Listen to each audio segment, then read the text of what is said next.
I was sitting at the kitchen table, half asleep, when Mom mentioned that Chloe's wedding venue had finally confirmed the date. She said it like it was good news for everyone, like we were all in this together. I smiled and said that was great, pretending not to notice how tired her voice sounded, or how Dad avoided eye contact completely. I didn't think much of it until later that week, when I tried to log into the old family joint account to grab a copy of my tax form. It was habit more than anything. That account hadn't been used in years, at least not by me. But when the page loaded, my stomach dropped. My name was there, but the balance wasn't. The inheritance Grandma left me, $86,000 meant to be my safety net, was gone. I refreshed the page 3 times, hoping it was some kind of glitch. It wasn't. I sat there staring at a blank account, trying to breathe through a panic that felt too big for my body. When I finally confronted Mom, she didn't even look surprised. She just sighed and said, "Honey, it's temporary. We needed to move some funds around for the wedding. You'll get it back once your dad's bonus clears." Her tone was soft, practiced, like she'd rehearsed this explanation. I asked her how much some funds meant, and she said, "Just a few deposits." When I pressed harder, her voice turned sharp. "You think we'd steal from you?" she snapped. That's when I realized she didn't want to explain. She wanted me to back off. Later that night, I couldn't sleep. My laptop was still open on the bed, and something in me couldn't stop digging. I pulled old statements, matched transaction dates, and then saw the transfers. Large ones, all marked event payments, all routed to a wedding planner in Charleston. Then I saw a note on one payment. C. Reynolds, final deposit. My chest went cold. The next morning, Chloe posted a picture on Instagram. She was standing in front of a florist's shop, holding a latte, captioned, "Finalizing wedding flowers with Mom. Share a dream wedding." I stared at it for a long time, thinking about Grandma's voice telling me, that money's for when life gets hard, not for anyone else. I felt sick. I didn't call, didn't text. I just started documenting everything. Every statement, every signature that wasn't mine. I even emailed the bank to confirm who had authorized the transfers. The response came back fast. Verified by account holder, Emily Carter. I hadn't touched it. My parents had forged my approval, and the bank thought it was legitimate. The betrayal burned deeper than anything I'd ever felt. They didn't even bother hiding it well. I realized then it wasn't an accident. It was entitlement, so I played along. I smiled at dinners, offered to design Chloe's wedding invitations for free, even pretended to be excited about dress fittings. Mom kept saying how grateful she was that I understood, and every time she said it, I wanted to laugh. Because while she thought I was being the good daughter, I was already working with Mason, a paralegal friend from college. He helped me quietly freeze the trust funds under my name, track every transfer, and file a temporary fraud report that halted all future withdrawals. 3 weeks before the wedding, I knew what was coming. I just didn't warn them. It started with the venue, then the caterer, then the florist. One by one, every vendor called my parents about failed payments. Chloe's Instagram posts went from wedding countdown to radio silence. By the time they figured out the accounts were frozen, it was too late. The morning of what should have been her wedding, Chloe showed up at my apartment door in tears, makeup running down her face. She screamed that I'd ruined her life, that I was jealous, that Mom and Dad had done everything for me. I just stood there, watching her unravel, and for once, I didn't feel small. I told her to leave. Later that day, Mom sent a long text about family betrayal and forgiveness. I didn't reply. But the fallout didn't stop there. Dad sent an email to the whole extended family saying I'd sabotaged everything, that I needed therapy, that I'd stolen from them. I almost laughed when Uncle Dean, our family's attorney, called me to ask what was going on. I sent him the bank records, the forged authorizations, the proof. He called back 10 minutes later and said, "Emily, don't worry. I've seen enough." Within a week, he'd helped me reclaim my inheritance, plus damages. It's been 6 months since then.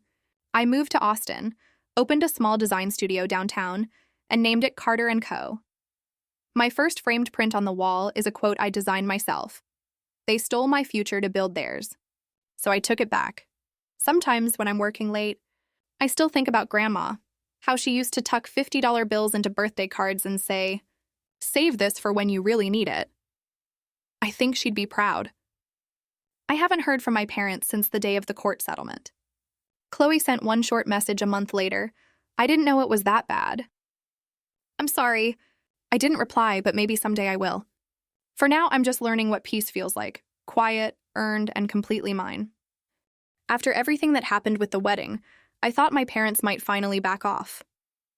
I was wrong. The silence didn't last long, just long enough for them to regroup. It started with a single email from Mom, polite on the surface but dripping with guilt. "We never meant for things to go so far," she wrote. "Your father's heart isn't doing well. All this stress isn't helping. Maybe we can talk?" I almost deleted it, but curiosity made me scroll down. She'd attached a scanned agreement, handwritten and unsigned, suggesting that if I'd just loan back a small part of the inheritance, they could get back on their feet. I stared at it, realizing they hadn't learned a thing. It wasn't remorse. It was another attempt to use me. They were so used to taking that the idea of asking for real forgiveness never even crossed their minds. I closed my laptop and didn't reply. But deep down, I knew it wasn't over. 2 weeks later, I started getting strange messages from a number I didn't recognize. They weren't threatening, just weird. "You should know what they're saying about you. Check Facebook." I didn't want to, but eventually I looked. My mother had made a long public post about a difficult year and family betrayal. She didn't name me, but she didn't need to. Everyone in our circle knew. Friends from high school, old neighbors, even distant cousins started reaching out with awkward messages. "Hope you're okay. Ignore the drama." Some of them hinted that maybe I'd gone too far. That's when I realized they were trying to rewrite the story, to make themselves the victims and me the cold, greedy daughter who destroyed her sister's wedding. I wanted to scream, but instead I decided to do what I'd done best so far: stay calm, stay smart, and stay quiet. I wasn't alone this time. Mason, my paralegal friend, was still in touch, and he helped me monitor any financial activity connected to my name. That's when we found something new: an application for a small business loan using my social security number. Someone had tried to open a line of credit under Carter Family Ventures. I didn't even have to guess who. The email address listed was a variation of my dad's, and the address matched their house. I filed a report immediately, sent everything to my lawyer, and froze my credit across all 3 bureaus. But what hurt more than the fraud itself was what it meant. They hadn't stopped because they couldn't help it. They kept doing it because they thought they could get away with it. I remember sitting in my studio late that night, surrounded by design sketches, feeling both furious and strangely detached. This wasn't a family anymore. It was a group of people who saw me as a resource. A few days later, Uncle Dean called. His voice was calm, but I could tell he was angry. "They reached out to me again," he said. "Your dad asked if I'd help them clear things up so they could start over financially. I told him not to contact me again." I didn't even know what to say. Part of me felt guilty that things had gotten so ugly, but another part, the part that had been humiliated, lied to, and stolen from, felt something close to relief. At least now, everyone was seeing them clearly. That same week, I got another email, this time from Chloe. She said she'd left their house and moved in with a friend in Atlanta. Her message was short, almost painfully so. "I didn't know about the loan thing," she wrote. "I didn't know about any of it. I'm sorry." It wasn't enough to erase what happened, but it was the first message that didn't feel manipulative. For a moment, I thought maybe she really meant it. Still, I couldn't shake the paranoia. I started checking my credit report every few days, monitoring every transaction. The more I uncovered, the more I realized how deep the manipulation had gone. There were old utility bills in my name from when I was in college, credit cards I'd never opened but had been paid off years ago. Quietly, cleanly, leaving just enough of a paper trail to stay hidden. It was like discovering a secret life I'd never lived, one they'd used to build theirs. When I told my lawyer, she said something that stuck with me. "You've been their financial backup plan your whole life. They just never told you." That line hit me harder than any argument ever could, because suddenly, everything made sense. The way Dad always asked about my bank, the way Mom had reacted when I started doing well, the strange quiet whenever I mentioned savings.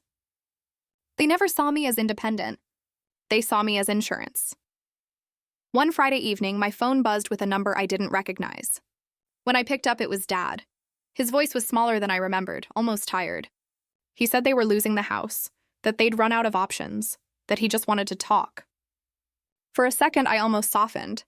Then he said, "If you'd just been reasonable from the start, none of this would have happened." And that was it. I hung up. No goodbye, no explanation, just the sound of the call ending. For the first time, I didn't feel guilty. I felt free. That night, I sat on my balcony overlooking the Austin skyline, sipping coffee that had gone cold, watching the lights flicker below. For years, my family had taught me that love meant sacrifice, that to be good, I had to give.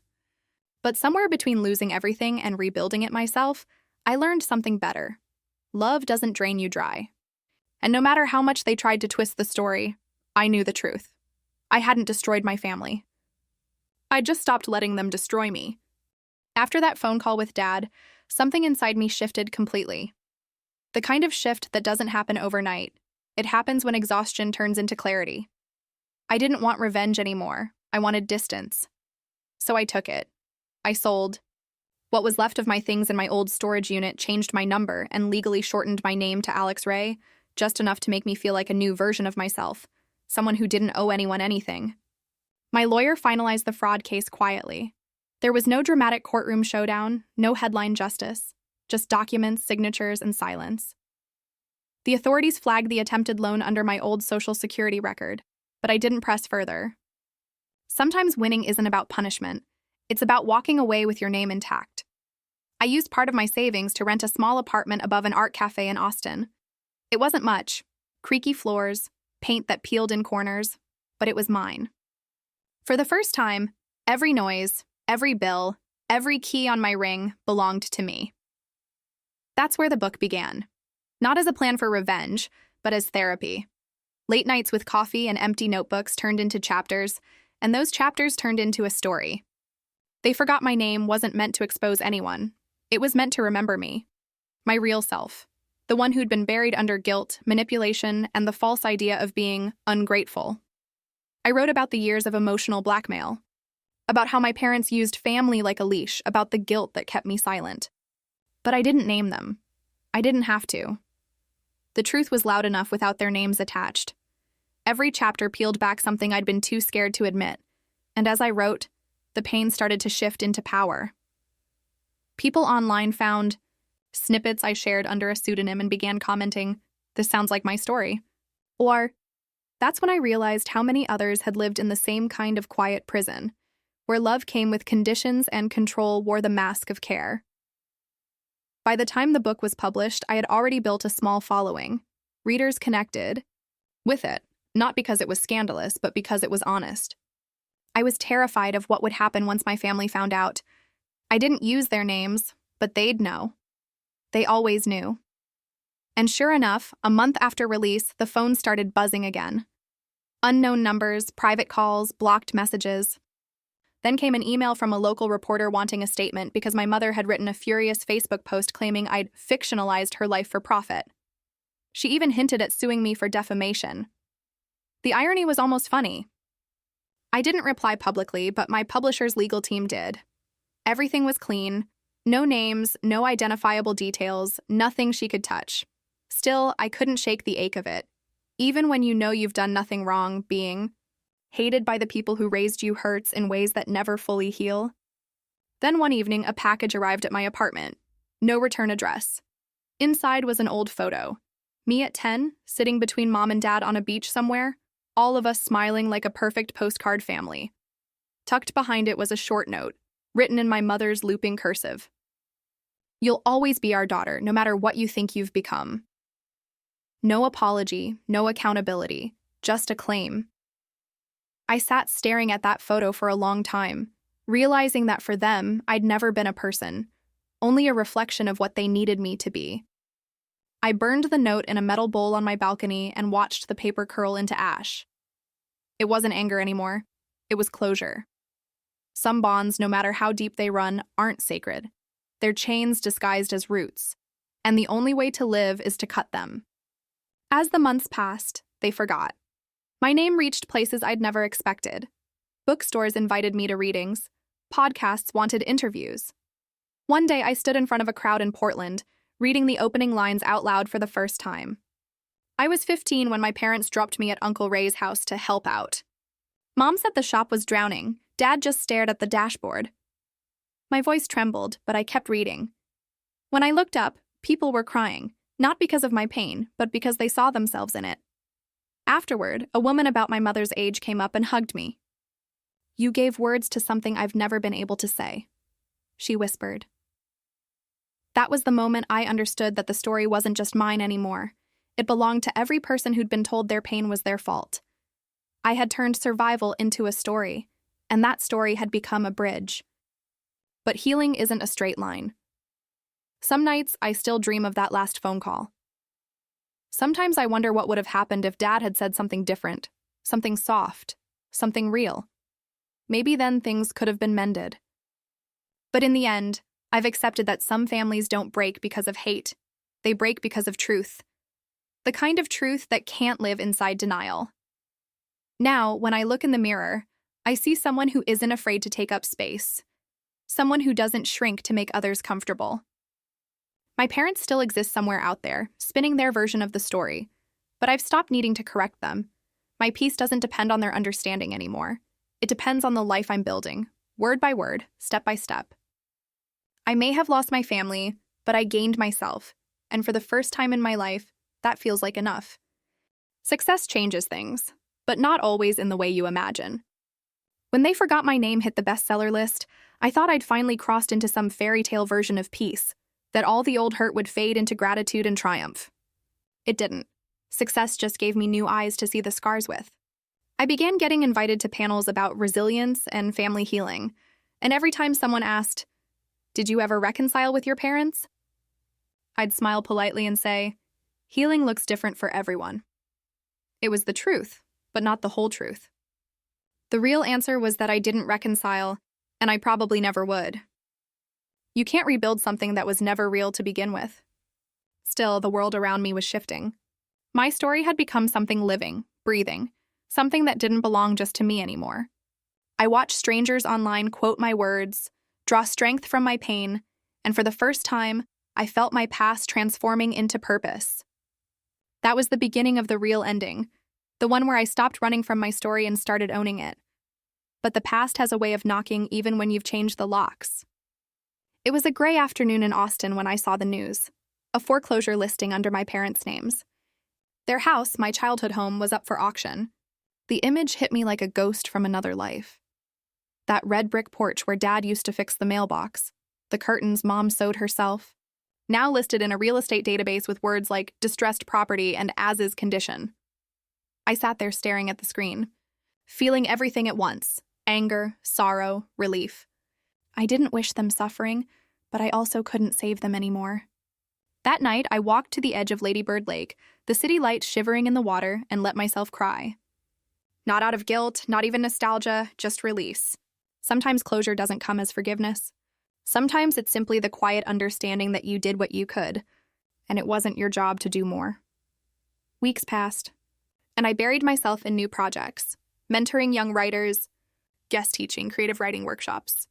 One afternoon, a shy girl in one of my classes raised her hand and said, "My mom says your book ruined families." The room went silent. Then she added softly, "But I think it saved mine." That one sentence undid me in ways I hadn't expected. I realized that stories aren't weapons or shields. They're mirrors. Some people look into them and see their own cruelty. Others see their way out of it. After class, the girl gave me a drawing she'd made. A small house surrounded by open fields with the words, "You can build your own home." I pinned it on my wall above my desk. Every time I looked at it, I was reminded that healing isn't about erasing where you came from. It's about choosing where you go next. And that little reminder became the heartbeat of everything I wrote afterward. Then, out of nowhere, I got a letter from Chloe. Handwritten, not typed. It started simply, "I finally read the book." My chest tightened as I kept reading. She told me she'd been angry for a long time, not because I'd written it, but because she saw herself in it. "I was Mom and Dad's favorite because I let them use me," she wrote. "I didn't want to believe what they did to you was real, because that meant I'd have to admit what they did to me was real too." Her honesty was the apology I'd never gotten from anyone else in the family. She said she was working 2 jobs, living quietly, and trying to figure out who she was without them. At the end, she wrote, "If you ever want to talk, I'll listen this time." I didn't respond right away. It took weeks before I could even process it. But one Sunday morning, as sunlight filled my kitchen and coffee steamed beside my laptop, I wrote her back. Not a reconciliation letter, just a small olive branch. We both survived, I wrote. That's a start. Months later, we met in person at a small cafe halfway between Austin and Dallas. The conversation was awkward at first, like trying to speak a language we'd both forgotten. But there was something new in her eyes, humility, maybe even peace. She didn't defend mom or dad this time. She didn't ask for explanations. We just talked about small things, our jobs, the weather, the strange comfort of solitude. When we parted, she hugged me tightly and said, "You did the right thing." That moment, quiet, unremarkable to anyone else, felt like the final page of a long, painful book. Not every ending is about justice or revenge. Sometimes it's just two sisters sitting across from each other, realizing they both made it out alive. And that somehow is enough. It's been 2 years now since that day. I still get messages from readers telling me my story helped them leave toxic homes or finally set boundaries. I don't always reply, but I read every word. Some nights I stand on my balcony and look out at the city, thinking about the girl I used to be. The one who slept on cracked linoleum floors, scrubbing bleach from her hair, wondering if her parents would ever love her enough to stop hurting her. I wish I could tell her that one day she'd have her own apartment, her own book, her own peace. That one day she'd understand that blood isn't always family and leaving isn't betrayal, it's survival. When I close my eyes now, I don't see the house I lost or the parents who let me go. I see the woman I became because of it. The story that began with abandonment ends with freedom. And maybe that's the most honest ending of all.